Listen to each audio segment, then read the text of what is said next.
morning, guys. Here we are for another episode of The Martial View, and this time we're speaking with Leigh Remedios, who is a fantastic MMA fighter. He was ranked #1 in the UK at one point in the featherweight division. He's got an awesome background in martial arts, and he now runs his own school in Bath. Is that correct? In Chippenham, about half hour away. Okay, yeah, perfect. Awesome. So thank you so much, Leigh, for being on the podcast. If you just want to kind of introduce yourself and then say a little bit about yourself, and we'll go from there. Yeah, thanks for having me. Appreciate it. I'm Leigh. I do martial arts. I compete, and I love to fight. And the rest, I guess, we're going to figure out throughout this conversation. Yeah, perfect. Awesome. So your introduction to martial arts then. So you actually learned from your father to start off with. Is that correct? Yeah. So I was a really aggressive kid. Okay. I was always getting scraps, in trouble at school all the time. Always wanted to fight. And my dad probably didn't discourage that. Okay. I was going to say he was quite an aggressive guy. He still is quite an aggressive guy. Okay. Me and my dad are pretty close. You know, he's a really good laugh. You know, if you don't, you know, I mean, like if you're not on the wrong side of him, and you've got to try hard to get on the wrong side of him. And if you're not on the wrong side of him, he is a good laugh. He's got a great sense of humor. He's an incredibly violent person if you piss him off. Okay. And yeah, so and I learned, you know, when I was younger, I learned basic fighting techniques from him. Yeah, fantastic. And how did you find it, like learning with your dad? Was it an easy thing for you to do, or would you prefer to go to a structured club, I suppose? Well, he never really trained me as like a structured class. You know, like we didn't have like every Monday, Friday, train together. It's just like once in a while he'd say, right, when you punch someone, do it like this, or like here's a real sneaky one, do it when they're not looking. Stuff like this. You know, he showed me the basics of how to kick and punch, and more importantly, a strategy of using intelligence. If you're going to fight someone, don't just try and brute force them. Like have a plan. Sure, yeah. So what would those plans kind of involve then, do you think, in using more of the intellect, like the art of fighting without fighting, or, you know, using your so things like how to hold a fist, how to talk to someone first and get them talking, so they, whilst they're talking, hit them while their mouth's open. really dirty tactics. Right. If you're choking someone from behind, stamp on the back of their knee to get them to the floor and stuff, all this sort of weird stuff, you know. That sort of thing. Cool. And it kind of naturally fit in then with what you were, if you were scrapping already, it kind of naturally fit into what you were doing, and yeah, you found it quite effective, obviously. Yeah, but like I didn't fight because I wanted to like brutalize people though, so it wasn't like I just wanted to. So it almost went against what I wanted to do. I love to fight, but I love to compete. So it's, when I was a kid, there was no MMA, right? I mean, totally unheard of. You know, there was like, I was a kid and I wanted to fight people, so I'd fight them. But and this sounds so totally bizarre coming out of my mouth now. I know how weird it sounds. But it wasn't that I wanted to necessarily hurt people. I didn't want to like break someone's arm, or, you know, I didn't want to like make them bleed or anything like that. I just wanted to, you know, be a really good fighter, and I did that by fighting people, right? So when he would say to me, like, you know, poke fingers in places and stuff, I think that's not what I'm trying to do, though. But, yeah, and then so I moved into proper martial arts training, you know, as soon as I could. My parents didn't really, I mean, they didn't encourage or discourage me. They just didn't really have much interest in it. So I had to pursue myself. Yeah, so I did. What was the first martial art that you practiced? I did judo when I was a little boy. Okay. About 8 for a year. I wasn't any good at it. Okay. Competitions, and I'd won some matches. Just run out, grab someone, osodogari, and they did a weight class. So I was older than a lot of the kids because I'm kids were my size, but they were like a year younger or so, right? And that makes a difference, right? I wasn't very good at judo. I didn't learn anything because I just wanted to run around and play games. Fair enough, as most 8-year-olds do, to be fair. Yeah. Then as a teenager, I started doing some kickboxing and some Taekwondo and stuff, and that was much better for me, I think. Were you more interested in the striking than the grappling arts then, do you think? Yeah, when I was younger, I didn't appreciate how effective grappling was. Might seem strange if you know anything about me as a competitor, because I compete in MMA as a grappler mainly, and I compete in Jiu-Jitsu. I grapple pretty well. My striking is my striking's all right. You know, I mean, I've got black belt in kickboxing and taekwondo and stuff like, you know, and I've done a couple of striking fights and things, but I'm more comfortable grappling, I think. So I know that sounds strange because yes, you're right. I did focus on striking, but I mean, my input to this stuff was ninja movies, right? Yeah, sure. So it looks really cool. Like jump up in the air, spin around, boot a guy 3 times in the head. Looks amazing. Yeah. Right.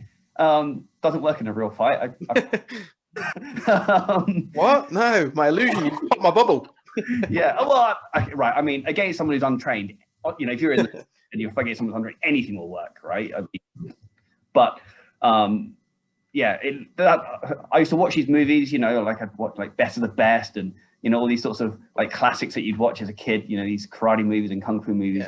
Yeah. Bruce Lee, of course. I was, you know, I mean, I'm from Hong Kong, so, you know, I mean, and so, yeah, striking seemed amazing, right? Grappling, well, I'm not rolling around on the floor. That's the losers, right? How's that going to work? I'm going to take someone down and hold them down. How's that going to be beaten on in a fight? Right? Obviously, looking back, you know, I mean, just time wasted, really. That wasn't grappling. Yeah. But yeah, so that's what I did. I did taekwondo and I did some kickboxing. Yeah. Were you still kind of scrapping in the street and getting your licks in on the street at this point as well then? And did it translate well to the self-defense that you thought and the real experiences that you've had? Yeah, I was still scrapping throughout my teens as a teenager. You know, I mean, I got in a bit of trouble for it as well. I mean, I haven't got a criminal record for it or anything like that, you know, but I mean, I had a couple of close calls, you know, getting hauled up the cop shop quite a few times. You know, I spent a weekend in the cells and, you know, gone on a Friday night and come out on a Monday more than once.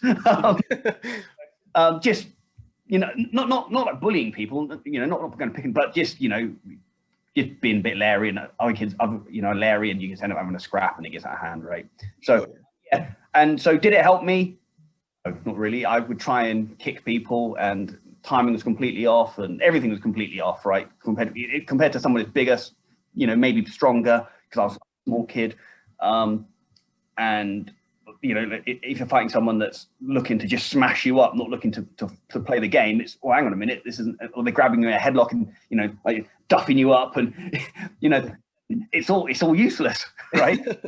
all this jump in the air spinning nonsense, it just wasn't any good for me, you know. For sure. What's your thoughts on self-defense at the moment then? And how has it transitioned? So obviously you said as a younger kid, you thought that would work, the kicking, the spinning, stuff like that. And then obviously now you're looking back, it's like, nah, not a thing.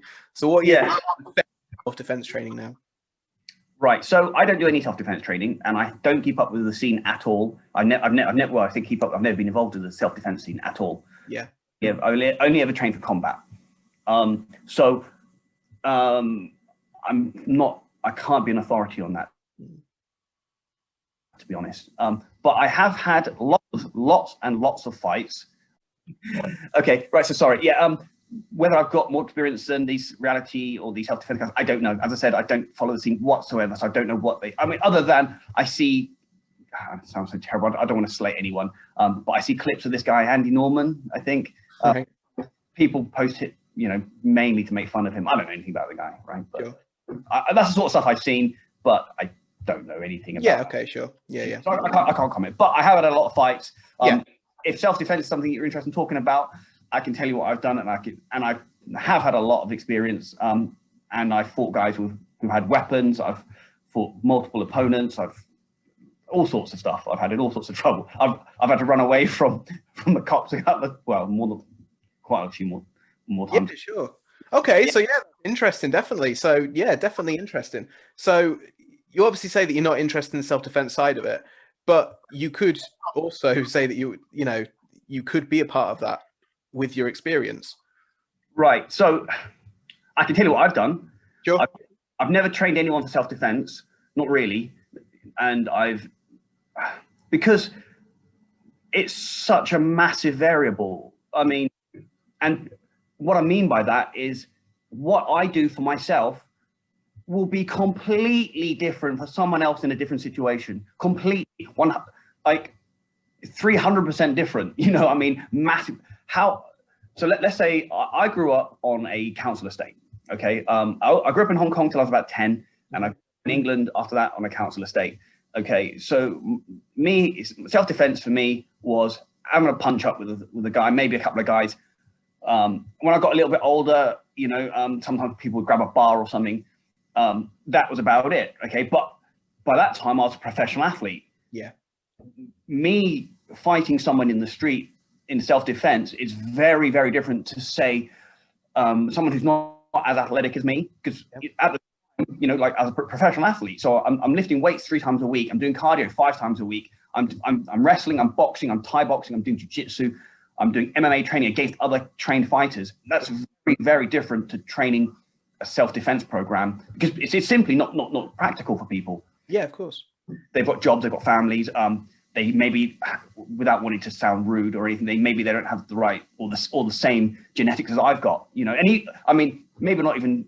I'm not saying not as good genetics, maybe better, but in a different area. What works for me isn't going to work for maybe a 6'5", you know, taller, bigger, stronger, but maybe less agile person. Yeah, for sure. Teaching self-defense, I think. So what I teach martial arts. I teach Brazilian Jiu-Jitsu and I teach MMA. Yeah. And I think that's, in my opinion, that's the best thing. MMA is the best thing you can do for self-defense. Yeah. I would probably, if I had to guess, I would, you know, I mean, I'm speculating here because I'm trying to say everything's all encompassing. I would also recommend some form of stick fighting. Yeah. I think that transfers. If you happen to be out and someone starts on you, if you can grab hold of something, you know, I mean, I don't know, you know, if you're near a fence, you can pull a post off or something. I don't know, right? Yeah. I mean, because I'm going to be brutally honest with you, self-defense is not about honor or respect or trying to play fair, or it is about absolutely making sure you walk away with as little damage as possible. Yeah, survival. Yeah. That's the only thing I would care about. If I'm in a defense situation, the only thing I care about is making sure that I go back to my family. Yeah, for sure.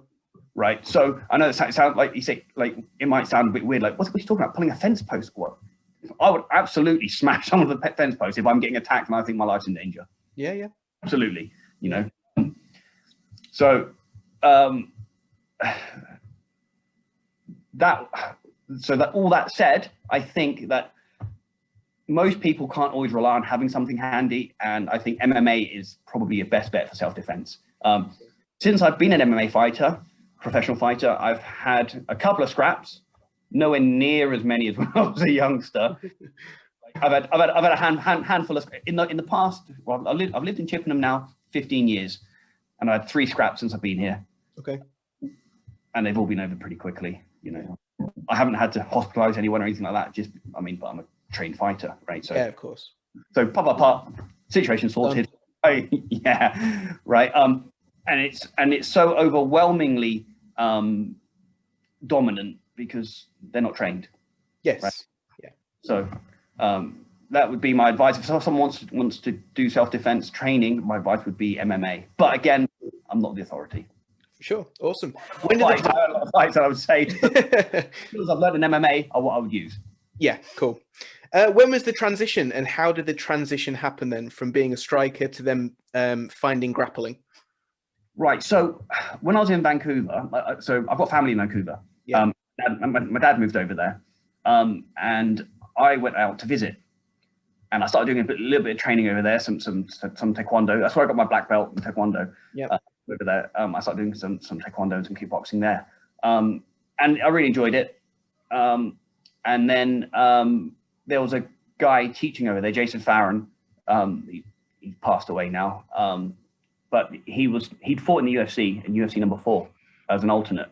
And he was teaching jiu-jitsu. So I decided I wanted to try and learn a bit of grappling. So MMA was in the 90s, it was around the 90s. And the UFC was obviously a sensation at the time. Like, whoa, you know, it's crazy. You know, people are finding that grappling is whooping everyone. What we as guys, you know, someone that read like Martial Arts Illustrated as a kid, you know, and stuff like that, and Combat Magazine. Yeah. There was no emphasis on the grappling arts at all, you know. So it was mind blowing to any of us that trained martial arts that grappling was so dominant. Sure. I thought, right, okay, you know, the people are teaching it over here. I'll try and learn. so I went down to train. Well, I found a few places up, you know, like some places teaching ninjutsu, and they were really shady. They wouldn't tell me anything over the phone. I had to come down in person. And once I got there, they'd close the doors and black out the windows because they couldn't have anyone seen it. I was like, yeah, okay, mate. Not for me. I'm gonna try. Yeah, I'm gonna try jiu-jitsu instead. So I went down to Jason Farron's class, and my intention was to learn grappling, so that and I wanted to fight. I wanted to compete in MMA at the time. It was no holds barred. So I wanted to compete in that stuff, but I needed to know how to grapple. So my intention was to go down there, learn how to grapple, and punch people around and boot them in the chops, but know what grappling was so I could deal with it. Yeah. But I started getting into it. I went down there and straight away I said, look, you know, I'm not here to learn jiu-jitsu just as a sport. I want to fight. I'm here to fight, and I want you guys to train me. And he goes, okay, well, you can fight this weekend. You know, like have an interclub at the back of our gym. Cool, straight in. Yeah. So I did that, and I was 21. I just turned 21, but I looked about 14. And it must have looked really weird. Some little kids turned up. Yeah, I fought some guy, and he beat me. He knew jiu-jitsu, and he submitted me pretty quickly. But I ran out straight away, ran over and smashed him in the face with a big right hand, and broke his cheekbone. I ran out, cracked, and then he choked me, and that was the end of that. And I thought, wow, this grappling is really good. Yeah. And they were all happy and impressed that I was willing to get out there and have a fight. You know, like, you know, you look like a kid, but you're prepared to scrap. I said, yeah, fighting's awesome, right? And there's a referee, right? I mean, yeah. You know, and no mates jumping in, right? This is awesome, right? So I started learning some jiu-jitsu there, and I fell in love with it straight away.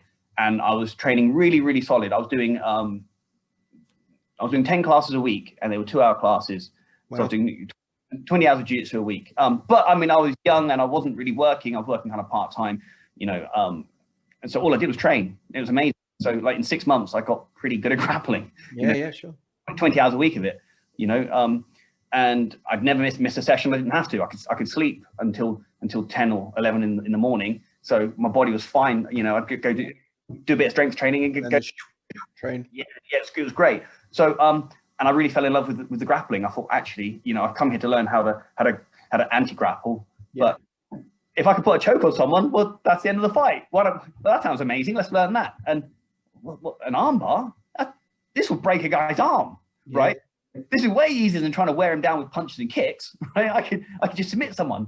So I started getting more and more into using the grappling, and then that just kind of became the focus of my training eventually. Well, I mean, I say eventually, very, very quickly. Yeah. Were you quite a natural at jiu-jitsu then? Did it translate the stuff that you've done, or was I think so. Much more natural at it than I was at striking, I think. Okay. Yeah, I found striking. I struggled with for a long time, really until I stopped doing MMA. I really found that my striking really got comfortable for me. Yeah. You know, I started doing some boxing specifically and doing a lot of it. You know, so I mean, my striking's comfortable now, but grappling just kind of clicked much quicker for me. Fantastic. Let's talk about starting to compete then. So obviously you had your first competition, and where you just thrown in the deep end and just said, "Yo, go on, crack on." And then when did you start competing more and more? Then you've said that you wanted to compete before this. Were you always naturally quite competitive? Was it just something that you wanted to do? And I don't know. Yeah, I like to compete. It's hard to say if I was naturally competitive when I was younger, because I didn't have a lot of opportunity to compete. I wasn't very good at sports. I was a late bloomer, you know, physically. When I was 16, I did join the local athletics club, and I started pole, and I loved it. And my coach was really a really cool guy. You know, I'm still, you know, I'm still like friends with the guy today. You know, from when I was a teenager, guys. Yeah. You know, so he was a really nice coach, really good guy, and he encouraged me. And I did very well at pole vault. You know, I broke club records and I competed all the time in that. So I guess you know, really enjoyed it. So I guess I was always competitive. But only ever about testing myself, never about like, it's not that I want to beat everyone else. You know, that's not the point. You know, just I like, you know, I'm learning a sport. I may as well have a go at competing. That's why I saw it, right? Yeah. And fighting was something I love. So I thought, well, like, merge the two. Yeah, exactly, right. You know, so yeah, I after that interclub fight that I had, I started training, as I said, I started training full time, and then the opportunity came for a professional fight. Yeah. And so I took that, and I fought a guy. He was a bit bigger than me. He had about a stone on me, but I was so small at the time that it was, I was walking around at about 10 stone or something, right? Okay. Yeah. So it was difficult to find anyone my size that was interested in it, because it was big roiders, right? Big meaters that wanted to smash people up. It was hard, like little guys that wanted to fight MMA. I mean, they were around, but not many. So they found for me. He was quite a lot taller than me, about a stone heavier, but he billed himself as a street fighter, right? So, okay, right, well, this is going to be straightforward, right? He doesn't know how to fight, and I don't know if you ever heard it, but we used to get it quite a bit when I was younger. When we train martial arts, and people say stuff like, "Oh, you might know all this what's stuff, but I'm a street fighter." I've heard it before. That just means that you don't know what you're doing. Yeah, it's bullshit. Yeah. Yeah, it's like saying I'm a professional fighter. Imagine going to a professional footballer and say, "Well, you might be a professional footballer, but I play down the park with my kids." Yeah. What? Yeah, it's a weird comparison, but it does happen. Yeah, definitely. Yeah. Yeah, I mean, and the difference is that if you lose a game of football, it's not the same as losing a fight. Sure, yeah. Right? So yes, I fought this guy, and he was game. He came out to fight, but he didn't really know anything. And I took him down. I got a mount on him pretty easily. He tried to hold on, and he turned his back. As done, game over. Yeah, I mean, it was bare knuckle, right? So right. And I nutted him as well. Okay. Didn't make him turn, right? So I started hitting him, nutted him. He turned, and obviously that's a mistake. So, but that if you're fighting guys that don't know fighting, that's you're gonna feel like Fedor. Yeah. Yeah. So then after that, I came back to the UK, and I was here for a little bit. Just for a couple of months to sort out like my passport and stuff. Went back, but the club had closed down. So, all right. Yeah, so that was pretty tricky. So I kind of hopped around a little bit, trained at a few different places, took a few more fights out there. Did all right, and then came back to the UK to settle down. Right, and then took some fights over here where nobody knew how to grapple, so I seemed like a magician, I suppose. And was the fights in the UK still no holds barred, or was it more MMA based? No, there was definitely MMA when I came in. How did you find the transition to obviously putting on gloves and having more of a structured rule set and things like that? Did it suit you more having the no holds, like where you could nut them and things like that, or was it better for you to have? So the Vale Tudo fights, like the no holds barred, that was much better for me. Yeah, I didn't like being restricted. I'm not going to knock it. It is what it is. And they had to do that to make it regulated as a sport. I get that. But wearing the gloves became awkward. Like someone puts a really poor guillotine choke on you, but you can't get your fingers in because you've got gloves on. It's like, and you could get out of it, but it's much harder, and it's changing the dynamic of the fight. Yeah. And then. I know that it sounds strange, but things like not kicking a downed opponent, not hitting people in the balls and stuff like that, it's stuff that it does come into play. Of course, at a macro level, wrestling, jiu-jitsu, and striking are what you're going to use. Yeah. But it is like I've had things like one fight I had. Okay, so here's a fight I had, and I'm not going to mention names because it's not cool. Okay. But I had a fight with a guy. Over here in the UK, and he's a good fighter. Like he fought he fought over in the US, on decent shows and stuff. Yeah. And so I fought him, and I went to I took his back and went to choke him in the first round, and he grabbed my gloves. Right. So and you're not allowed to grab gloves. So I've looked at the referee. I said, "Ref, he's got my gloves." And the ref looked, and he goes, "Well, I can't see. I can't tell." Right. So. And I eventually managed to squeak a win out of it at the very end of the third round, but it was a lot harder than it needed to be. I mean, the fight should have been over in the first round, right? So little things like that can have an impact if you're not prepared for it. And I wasn't really prepared for that. I didn't have a coach. I didn't have an MMA coach. Okay.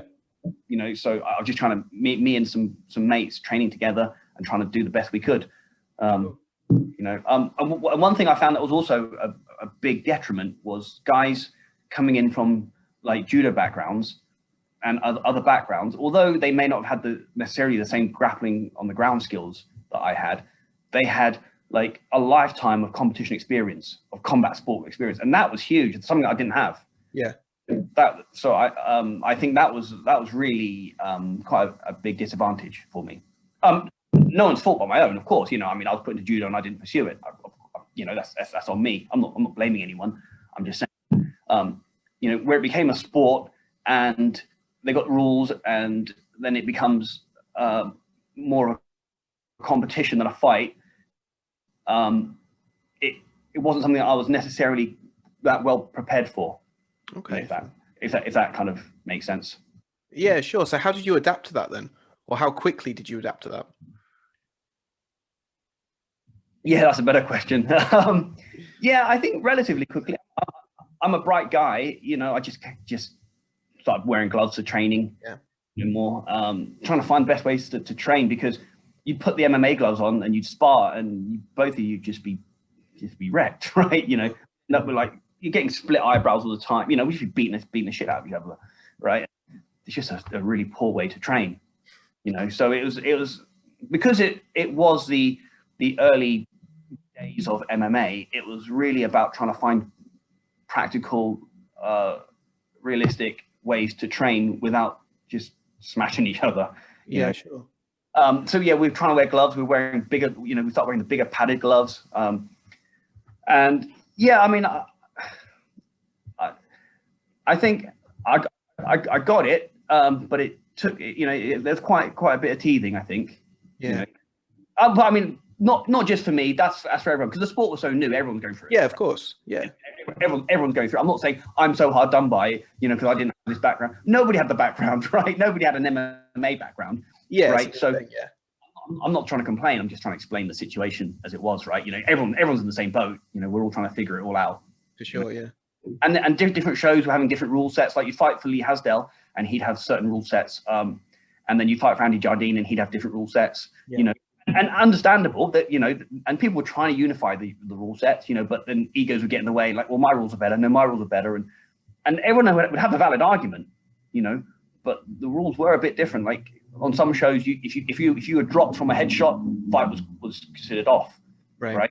You know, other shows, you couldn't do certain submissions, or, you know, or maybe you had to wear shin pads, and that stuff all plays a factor, you know. For sure. If your game is based around, because at the time people's skill sets are very diverse. You know, you had guys who were specifically strikers, people who were specifically grapplers. People style versus style. Yeah. So the rules could make a huge difference to someone. Yeah, definitely. Advantages, disadvantages for each style wear. Yeah. Yeah. When did you start thinking then that this was something that you wanted to pursue as a career and wanted to really kind of focus your energy on, and, you know, maybe even teach at some point and open a school? The first time I went to the jiu-jitsu class. Yeah, I mean, this was everything I've been missing in life. You know, I mean, I got expelled from school for fighting. You know, I was getting in trouble all the time. I was fighting every weekend. I didn't fit in. I didn't fit into this society that we have. You know, someone like me wasn't made for this. You know, I was a bright kid. You know, I went to grammar school. You know, I went to university, but I wanted to fight, and it wasn't socially accepted. Yeah, and there was no place for me. And then I went to jiu-jitsu, and I said I want to fight, and they loved that. They said, yes, this is incredible. And I trained for a week, and then I went into this fight, you know, and I punched up with a guy, and we were mates afterwards, and it was awesome. Right? The best thing that ever happened to me, right? You know, I mean, I belong somewhere, you know. So yeah, I was absolutely smitten from the first moment that I did it. Amazing. When did you start getting some more notoriety then? So obviously you fought in the UFC, or fought in one of the when it first came over to the UK. So how did that get approached, and how did that start happening, and how did that momentum build for you? Well, I was kind of fortunate. I had a bit of a head start in the UK with grappling, as I said, because I managed to get in on while I was in Vancouver. So I came back to the UK and I started fighting, and we had no black belts here.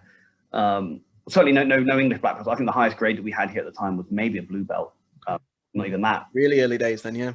Yeah. You know, I mean, I had my first professional fight in 1997. Yeah. and then I was back here training and competing around 98, 99, right? So, you know, this is in the 90s. So we had a little jiu-jitsu guy, you know, by way of jiu-jitsu over here. You know, there might have been some blue belts teaching somewhere, I don't know. Sure. But I didn't really know of them. And so when I would compete in MMA, and MMA was so new here, even much newer than it was in North America, that I had already had like 7 professional fights when I competed over here, and I was going to competitions, and they'd done a bit of like Japanese jiu-jitsu and some karate, right? And like I'm a professional MMA fighter. You know, I'd fought Pullman, I'd fought guys, you know, I'd fought in numerous Vale Tudo fights, you know, bare knuckle tournaments. So I had a huge advantage over them. Sure. So I did very well very quickly, you know, and I won a couple of titles very quickly. I got ranked number 1, not because really I was that amazing, but just because the scene was so new. Sure. Like any sport, if it's a new sport and you've got you know, experience in it, well, you're going to have a huge advantage, which is what happened, right? You know, so the UFC came over, and I just fought John Kavanagh. He was the best guy over in Ireland, and I was the best guy in the UK. Yeah. And so we fought over here, and I squeaked on a split decision, just pipped him, which could have gone either way, I suppose. Very, very close fight.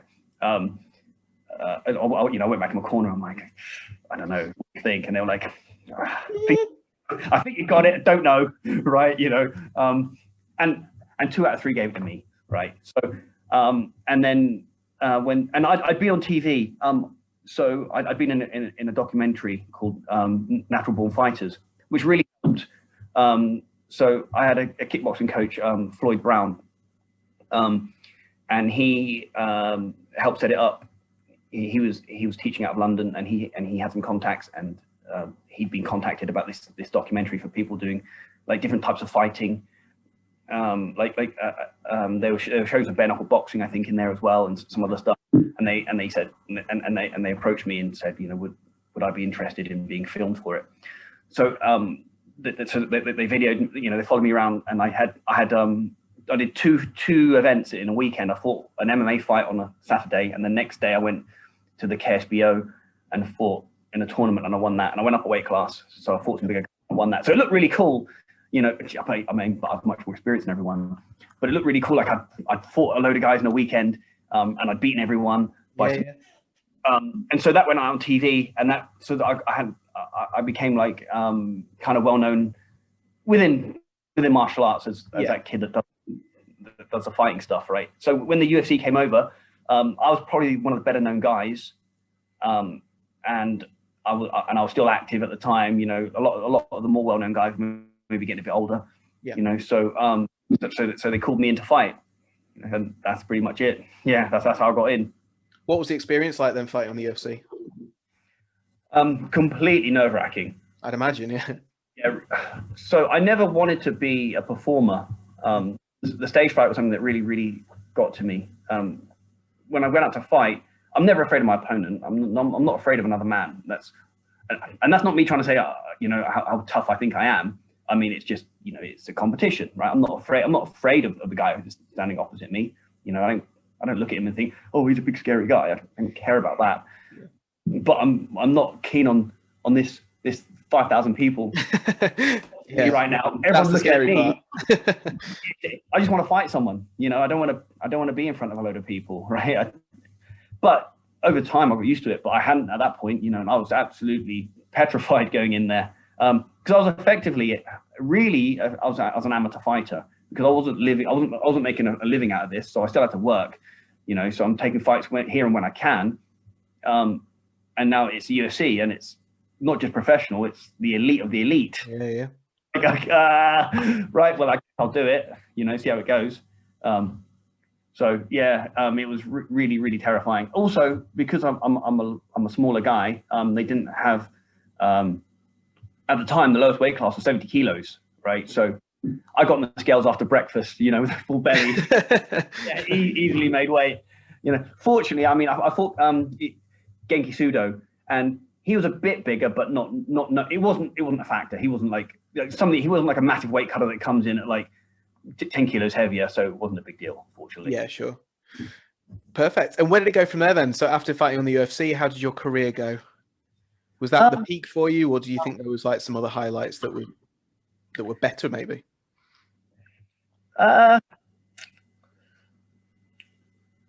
Well, I had a few more fights since. So like I won the hook and shoot title after that.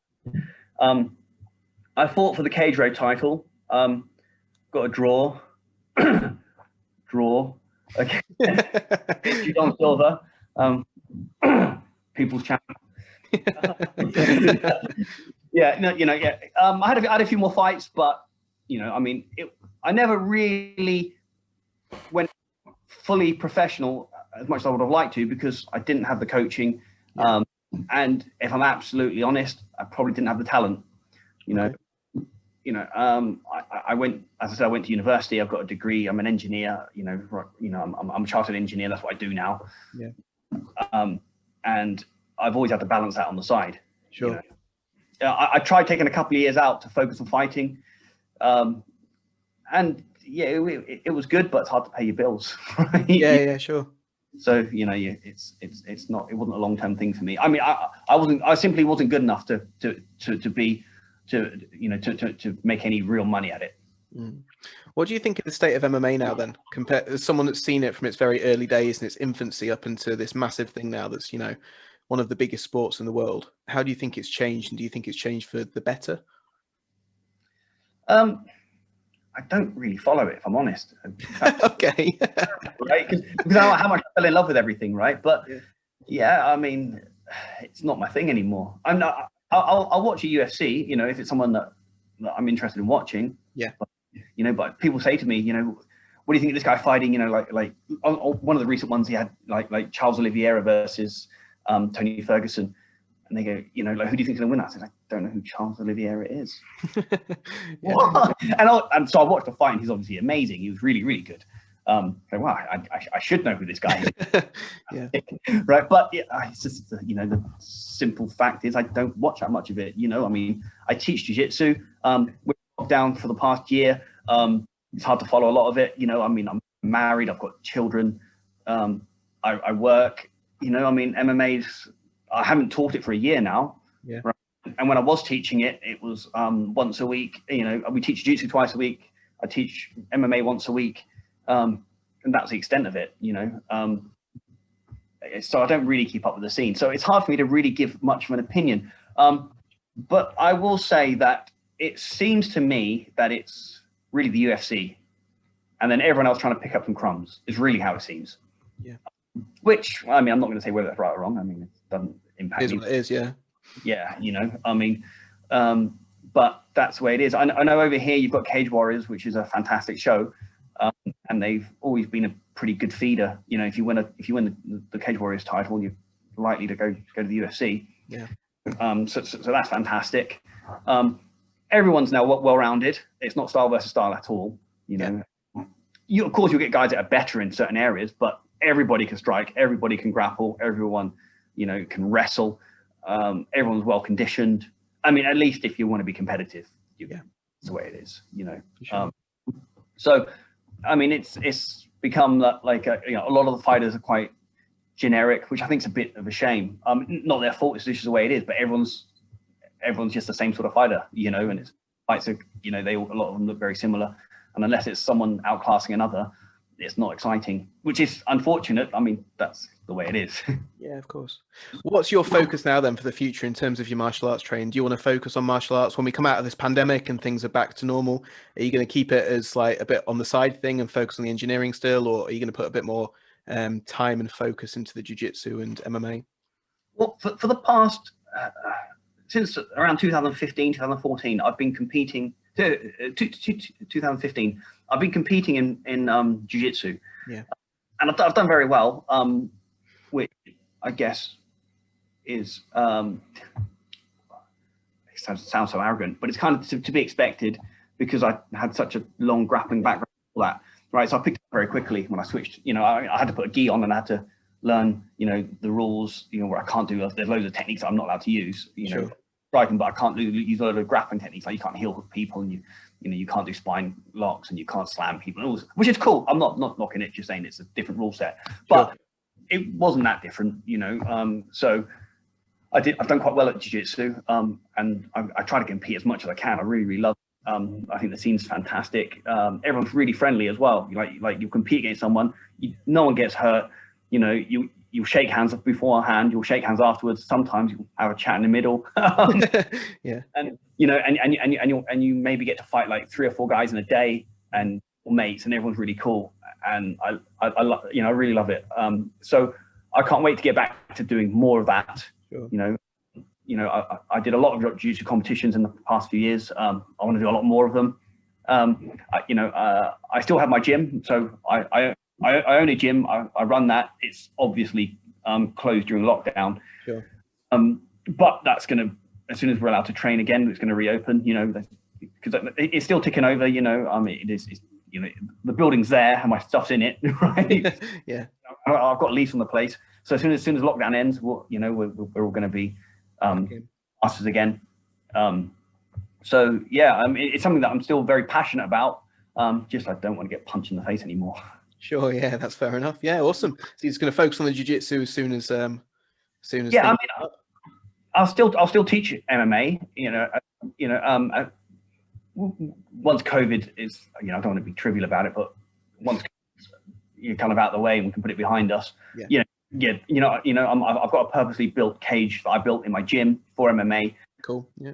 We will still do MMA, but whenever we've done MMA at my place, we've always put big gloves on. I mean, this is something that, as I said, when we're trying to develop ways to train, we put big gloves on, we put big shin pads on, power's minimal, we head contacts basically non-existent. We keep our contact really, really low. Most people aren't interested in getting beaten up. They want to learn skills, have a workout, have some fun, know that they can look after themselves if they have to, but you know, they're learning the sport of MMA. Sure. And that doesn't require you to get beaten up like 5 days a week. It simply doesn't, right? As soon as we can, we'll get back to that. You know, it's a really good crack. Yeah, so I'm looking forward to getting back to it, but obviously, as you said, we can't right now. Yeah, of course. Awesome. Well, best of luck, and let's hope for everyone that it's not too long until we can all get back and do our thing. And then, yeah. So thank you so much for speaking to me, Leigh. I really appreciate it. No worries, thanks. Yeah, it's been really interesting. So that's been another episode of the Martial View with the awesome Leigh Remedios. Obviously ranked #1 in the UK at one point in the featherweight division, pioneer of MMA in the UK, and generally awesome guy. So yeah, that's been another interview. So yeah, follow us on all the social media channels. Do the usual thing. You know the score by now, guys. That's been another episode. Thank you.